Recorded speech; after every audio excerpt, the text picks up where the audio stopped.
আর তুমি বলো তোমার মা বাবা কি খেতে পছন্দ করে, সেগুলো নিয়ে যেতে হবে তো। আরে তুমি তোমার মন মতো আনো না। আচ্ছা আচ্ছা, তাহলে আমি ট্রেন থেকে নেমে তোমায় ফোন করছি, ওকে? ঠিক আছে, সাবধানে আসবে। হ্যাঁ, প্রথম জামাই ষষ্ঠী নাকি? হ্যাঁ, আপনি কি করে জানলেন? এই যে আপনি একটুখানি পরপরই ফোন দেখছেন, ফোন করছেন, তারপর আপনার ফেশিয়াল এক্সপ্রেশন দেখে আমি কিছুটা আন্দাজ করলাম। আর প্রথমবার জামাই ষষ্ঠী যেহেতু একটু তো এরকম হয়। তা ঠিকই বলেছেন। আমি আগের বছর পর্যন্ত তো এই দিনটার অপেক্ষা করতাম সারা বছর ধরে। তাই আপনিও?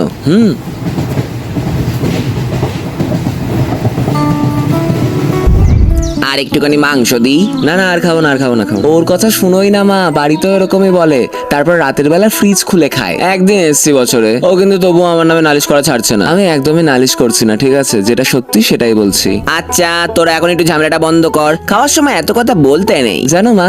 আগের দিনও কতবার বলেছে যে মা কি রান্না করেছে বলতো, মা কি রান্না করেছে বলতো। তা বছরে একদিন আমরা জামাইরা একটু আদর পাবো না? এটা হয়? হ্যাঁ পাবে, কিন্তু এত কেন মা? তাহলে আমরা আসছি, তুমি একদিন যেও আমাদের বাড়িতে, ঠিক আছে? হ্যাঁ হ্যাঁ ঠিক আছে বাবা, আবার এসো। হ্যাঁ শোনো, পরের বছর আমরা তাড়াতাড়ি চলে আসবো, ঠিক আছে? কেন?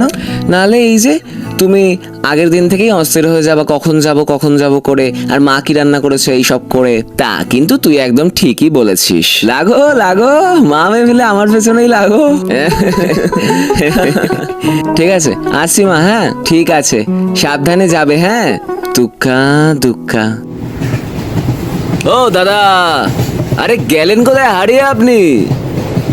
আসলে আসলে কিছু স্মৃতি মনে পড়ে গিয়েছিল। একটা কথা বলবো, আমাদের আপনজনরা আমাদের ছেড়ে দিয়ে চলে যায়, তাই না বলো? শুধু রেখে দিয়ে যায় কিছু স্মৃতি। পরের বছর আমরা তাড়াতাড়ি চলে আসবো, ঠিক আছে? কেন? নাহলে এই যে তুমি আগের দিন থেকেই অস্থির হয়ে যাবা, কখন যাব করে। একই পৃথিবীতে সবাই বাঁচে, কিন্তু সবার গল্প একরকম হয় না।